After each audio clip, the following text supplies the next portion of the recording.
नमस्कार, मेरा नाम आलोक है। आप लाइव स्टीज देख रहे हैं।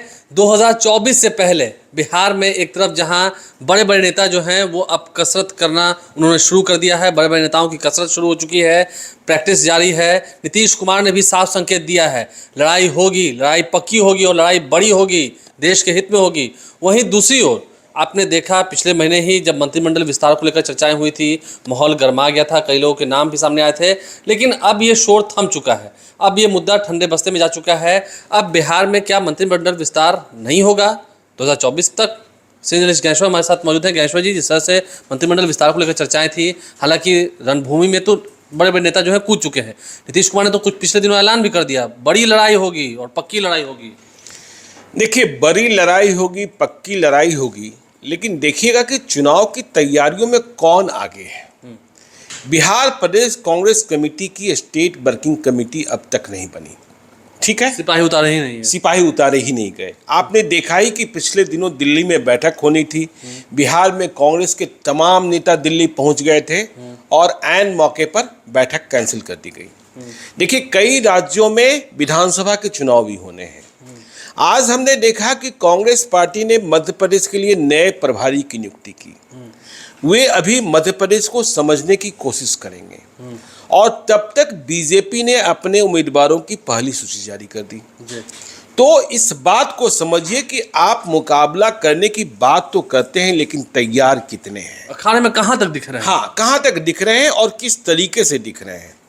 आप बिहार की बात कर रहे हैं, महागठबंधन की बात कर रहे हैं, महागठबंधन सरकार की बात कर रहे हैं। तो देखिए, बीजेपी ने तो अपनी फौज उतार दी है। जहां तक मंत्रिमंडल विस्तार की बात है, मैं पिछले कई दिनों से दिल्ली में था और हम बिहार के नब्ज को दिल्ली में समझ रहे थे। तो देखिए, बिहार के मंत्रिमंडल के विस्तार की बात कहां से शुरू हुई, क्योंकि रिक्तियां थी। रिक्तियां किधर थी?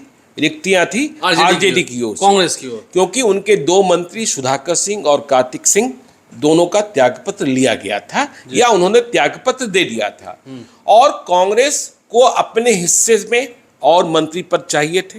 बात 1 से शुरू हुई, 2 तक पहुंच गई।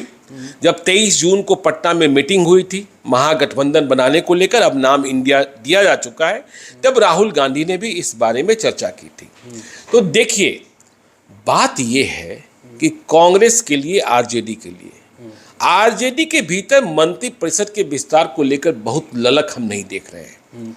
वे कोई हड़बड़ी में नहीं है, न सुप्रीमो हड़बड़ी में है, हाँ, और न हीरो, ठीक है, तेजस्वी यादव, ठीक है ना। चुनावी हीरो तो हम उन्हें ही मानते हैं। लालू यादव तो अब मार्गदर्शक मंडल की भूमिका में है। हाँ, देश भर में वे कोशिश कर रहे हैं, लेकिन उनके पीछे सीबीआई भी लग चुकी है कि उनकी जमानत ही रद्द करा देते हैं। देखना होगा सुनवाई में क्या होता है। हाँ, 25 अगस्त को बड़ी सुनवाई है। देखिए, जमानत रद्द कराना इतना आसान नहीं होता है, लेकिन सीबीआई ने अपील की है और सुप्रीम कोर्ट ने सुनवाई के लिए याचिका मंजूर कर ली है। यह भी बड़ी बात है।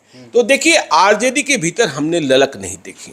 हाँ, कांग्रेस के भीतर बेचैनी जरूर दिखी थी। कांग्रेस के प्रदेश अध्यक्ष डॉक्टर अखिलेश प्रसाद सिंह इस बात के लिए राजी करा ले गए कि कांग्रेस को हिस्से में 2 सीटें मिलेगी। लेकिन देखिए, कांग्रेस को सीटें देने में मंत्रिपरिषद की बात कर रहे हैं, मुझे नहीं लगता कि परेशानी है। लेकिन जब इंडिया बन गया तो नीतीश कुमार के लिए कांग्रेस क्या कर रही है, इसे भी देखना होगा। यह भी बड़ा सवाल है। आप यहाँ हिस्सा मांग रहे हैं, हाँ, दूसरों तो के लिए आप, कितने त्याग की भावना है। हाँ, आप दूसरे का सम्मान कितना कर रहे हैं। आज इंडिया कैसे बना? यदि नीतीश कुमार ने पहल नहीं की होती, पूरे देश में घूमा नहीं होता, देश में घुमा नहीं होता, देश भर के नेताओं से बातें की नहीं होती, तो अकेले नीतीश कुमार थे जिन्होंने सभी को एक साथ मंच पर लाया। कांग्रेस के नेताओं की हैसियत भी नहीं थी या अकड़ इतनी थी कि वे सभी को एक साथ इकट्ठा नहीं कर सकते थे। कांग्रेस यदि प्रारंभिक कसरत करती भी तो वे अपने मुख्यमंत्रियों को बुला लेती, अपने प्रदेश अध्यक्षों को बुला लेती। वह सबसे बड़ी पार्टी 2 नंबर, मतलब बीजेपी के बाद राष्ट्रीय पार्टी में जरूर है, लेकिन सभी को जोड़ने की स्थिति में नहीं थी। तो इसका जो क्रेडिट है वो नीतीश कुमार को मिलता है। और जैसे ही नीतीश कुमार ने यह कोशिश शुरू की थी, कहा जाने लगा कि नीतीश कुमार जो भी नया गठबंधन बनेगा, जिसे जो भी नया नाम दिया जाएगा, अब तो इंडिया नाम दिया जा चुका, उसके कन्वेनर बनाए जाएंगे। क्योंकि दूर दूर तक मुकाबले में कोई और, देखिए लेकिन चेयरपर्सन 2 बैठकें हो चुकी हैं अभी दो तक। बैठकें हो चुकी है और अगली बैठक 31 और 1 को है। एक को मुंबई में है, ठीक है ना। तो नीतीश कुमार ने अभी दिल्ली की यात्रा भी की। तो नीतीश कुमार भी देख रहे हैं कि इंडिया किस रूप में आकार ले रहा है, स्वरूप क्या बन रहा है, ठीक है ना। देखिए मंत्री परिषद विस्तार की हड़बड़ी नहीं है, या यूं कहें, आपने कहा ठंडे बस्ते में। देखिए जब गाड़ी को विलंबित करना होता है तो उसे सेंटिंग प्लेटफॉर्म पर खड़ा कर दिया जाता किसी है, स्टेशन पर कहीं खड़ा कर दिया जाता है, कोल्ड स्टोरेज में रख दिया जाता है आलू को, ठीक है अभी रहो, ठीक है ना, अगले साल खा लेंगे, अगले सीजन में खा लेंगे। तो अभी सारी पॉलिटिकल पार्टियों को पता है कि चुनाव 2024 की तैयारी शुरू हो चुकी है। यदि हमने किसी विधायक को या विधान पार्षद को, जैसे ही चर्चा शुरू हुई थी आपने देखा कितने नाम आने लगे, मदन मोहन झा, विजय शंकर दुबे, फला तिवारी, फला फला फला, तमाम सारे नाम आने लगे थे और विभागों को लेकर भी चर्चाएं होने लगी थी।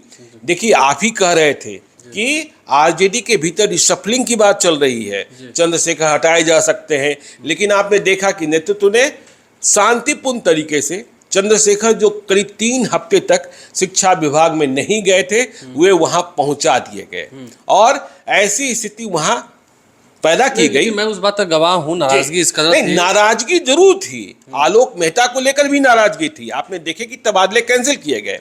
लेकिन सवाल यह है कि 2024 के चुनाव की रणभेरी चुनाव आयोग ने नहीं बजाई है, लेकिन डुगडुगी सारी पॉलिटिकल पार्टियों ने बजा दी है, सभी ने तैयारी कर ली है। तो आप किसी को बनाकर जो नहीं बनेंगे, क्या उन्हें नाराज करने की स्थिति में है? और उनके वे घर बैठ जाएंगे, वे घर बैठ जाएंगे। और बीजेपी तो इस बात का इंतजार कर ही रही है कहाँ कोई नाराज हो। हाँ, कहाँ कोई नाराज हो। क्या क्या कयास लगाए जाते हैं। कहने वाले लोग यह भी कह देते हैं क्या 2024 के पहले बिहार में राष्ट्रपति शासन भी लग सकता है, बिहार में ये हो सकता है, वो हो सकता है। बिहार में चुनाव फिर से मैं 15 अगस्त के दिन, मतलब स्वतंत्रता दिवस के दिन, जनता दल यूनाइटेड के राष्ट्रीय अध्यक्ष ललन सिंह का इंटरव्यू कर रहा था। वे कह रहे थे बिहार में बीजेपी लगातार सांप्रदायिक उन्माद, दंगा कराने की कोशिश में लगी रहती है और आगे भी लगी रहेगी, लेकिन नीतीश कुमार है जो इसे रोके रखेंगे और दंगा कराने वालों को कड़ी सजा देंगे। तो जब हालात ऐसे हैं और सामने बीजेपी है, नरेंद्र मोदी का सुपर ब्रांड है, तो ऐसे में आप मंत्री परिषद का विस्तार कर, जेडीयू से तो कितने मंत्री बनते, 1 या 2, वो भी बनते कि नहीं बनते, क्योंकि जेडीयू पर ही सबसे अधिक नजर बीजेपी की है। देखिए कोशिश तो पहले भी की गई, जब आरसीपी सिंह को केंद्र में मंत्री बनाया गया, ऑपरेशन का जिम्मा ही था, वे फेल हो गए। आरसीपी सिंह के लिए सोचिए क्या स्थिति होगी कि वे बीजेपी में शामिल हो गए। हमने सम्राट चौधरी को प्रणाम करते उनकी तस्वीर भी देखी। खैर चलिए, बिहार पटना बीजेपी, हाँ बीजेपी कार्यालय में, खैर चलिए ये व्यवस्था का सवाल था। सम्राट चौधरी अब प्रदेश अध्यक्ष हो गए हैं। तो सम्राट चौधरी अध्यक्ष हैं, आरसीपी सिंह का कद क्या था, कहां पहुंच गया, ठीक है। और जब बिहार के प्राधिकारियों की सूची जारी हुई, बिहार प्रदेश भाजपा के, हमने आरसीपी सिंह के किसी भी करीबी का नाम नहीं देखा। जितने उनके लोग साथ में बीजेपी ज्वाइन किए थे या जिन लोगों ने अंतिम समय तक अपनी ताकत आरसीपी सिंह को दे रखी थी संघर्ष के समय में, सबसे बुरे दौर में, उनमें से किसी का भी नाम भाजपा के प्रदेश प्राधिकारियों की सूची में शामिल नहीं हो पाया। एक झटका ही है उनका, झटका ही है। वैसे एक बात कही जाती है, देखिए दिल्ली में लोग चर्चा कर रहे थे कि जब राहुल गांधी की सदस्यता खत्म की गई तो उनका बंगला तो हफ्ते भर में या 15 दिनों में खाली करा लिया गया था। लेकिन शायद, मैं शायद कह रहा हूं, जो दिल्ली में हमने सुना कि आरसीपी सिंह दिल्ली में जिस फ्लैट में रहते थे, अब वे न लोकसभा के सदस्य हैं, लोकसभा के सदस्य तो कभी रहे ही नहीं। देखना होगा कि 2024 में वो नालंदा लड़ते हैं कि नहीं लड़ते हैं, नीतीश कुमार को चुनौती देते हैं कि नहीं देते हैं। राज्यसभा के सदस्य भी नहीं है, लेकिन जो फ्लैट उन्हें मिला हुआ था वो फ्लैट दिल्ली में आज भी बरकरार है। और यह देखिए, यदि वे बीजेपी में गए हैं तो कुछ फायदे मिलेंगे। मुझे ऐसा नहीं लगता है कि यह सुविधा सिर्फ आरसीपी सिंह को ही मिली है। हम बिहार में भी कई नेताओं को देखते हैं जिन्हें नीतीश कुमार ने यह सुविधा दे रखी है कि वे किसी भी सदन के सदस्य नहीं है, ठाट से रहते हैं। हाँ, लेकिन ठाट से रहते हैं। हमने वह भी देखा कि बीजेपी जब बिहार में महागठबंधन की सरकार बनी, एनडीए की सरकार खत्म हुई, तो बीजेपी के जितने मंत्री थे एनडीए में, उनके बंगले छीने जाने की बात जरूर हुई, लेकिन आखिर में छीना नहीं गया। जो महागठबंधन की सरकार में मंत्री बने, उन्हें नए बंगले जरूर आवंटित कर दिए गए जो उपलब्ध थे। तो ये सारी सुविधाएं मिलती रहती हैं। तो देखिए, एक और बात मंत्रिपरिषद विस्तार के बारे में कही जाती है जेडीयू की ओर से कि हमारा समझौता आरजेडी के साथ है। हमने आरजेडी के साथ सरकार बनाई, हम आरजेडी के पास गए। आरजेडी और कांग्रेस पहले से एक साथ है, वो तो पहले से थे, पहले से एक साथ है बिहार में। उन्होंने विधानसभा का चुनाव भी साथ लड़ा, पिछले वाला लोकसभा का चुनाव भी साथ लड़ा। ठीक है, लोकसभा चुनाव 2019 में आरजेडी के तमाम उम्मीदवार हार गए, सिर्फ कांग्रेस ही को, एक व्यक्ति हाँ, जीते थे। कांग्रेस को सिर्फ एक सीट मिली, डॉक्टर जावेद के रूप में किशनगंज में। जी। तो जेडीयू का मानना यह है कि कांग्रेस के कितने मंत्री और शामिल किए जाएंगे, यह फैसला भी तेजस्वी यादव और लालू यादव को ही करना है। ठीक है ना? और देखिए, तेजस्वी यादव जिनके यहाँ रिक्ति हुई सुधाकर सिंह और कार्तिक सिंह के रूप में, चर्चाएं होने लगी कार्तिक सिंह फिर से बन सकते हैं। फिर से चर्चा हुई नीलम देवी, अनंत सिंह की पत्नी बाहुबली, उन्हें बनाया जा सकता है। तो लेकिन इससे बड़ा सवाल ये पैदा हुआ कि जिन्हें नहीं बनाया जाएगा वे क्या करेंगे? जो नाराज हो ही जाएंगे, वो नाराज हो जाएंगे, चुनाव में विश्वासघात करेंगे, या फिर घर बैठ जाएंगे। घर तो बैठ ही जाएंगे। बीजेपी जो दाने फेंक रही है, दाव चल रही है, उधर तो कहीं नहीं फंस जाएंगे। तो यह रिस्क कौन लेगा ऐसे समय में? ठीक है ना? क्योंकि नाजुक स्थिति में, हाँ, जब आप कुछ क्योंकि 2024 का संघर्ष बहुत बड़ा है। देखिए, हम कह देते हैं, आप कह देते हैं, मतलब बीजेपी कह देती है या महागठबंधन वाले कह देते हैं, 40 में 40 दोनों कहते हैं। कहने से क्या आसान है क्या?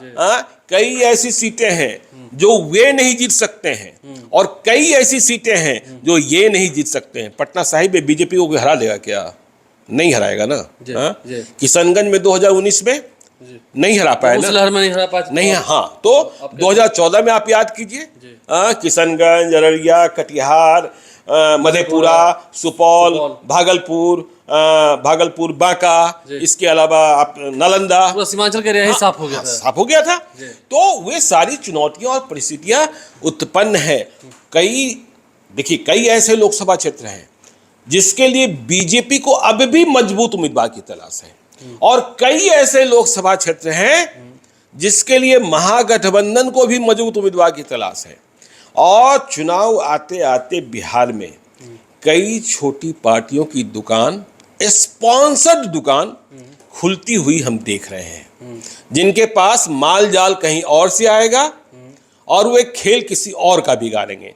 तो ऐसे नाजुक माहौल में मंत्रिमंडल का विस्तार होता मुझे नहीं दिखता है। मुझे लगता है कि जिन लोगों ने मंत्री बनने के लिए बंडी सिला रखी थी, उसे वे बक्से में रख दें, हाँ, और थोड़े से निराश हो जाएं।